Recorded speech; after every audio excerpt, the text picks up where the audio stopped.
guys, i-flex ko lang pala na sa pag-start ng aking renovation sa aking house sa province. So, ganun sila ka, grabe ka-active ang mga tao ng mga, namin guys, yung mga tao na gumagawa ng house ko dati.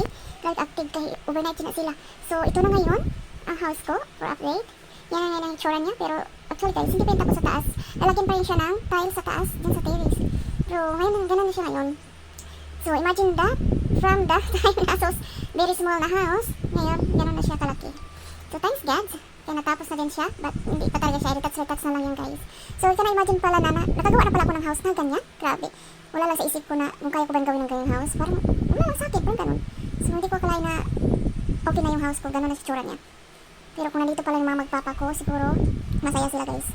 Kaya lang, wala na sila. So, ganun talaga ang life. Hindi lang, pero nakikita naman nila siguro ngayon kung ganyan. Kasi yun ang pangarap talaga ng mother ko, guys, na ganyan ang house namin.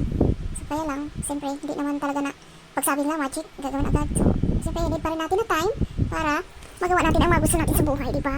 So, share ko lang talaga siya kasi hindi ko akalain na magawa ko to.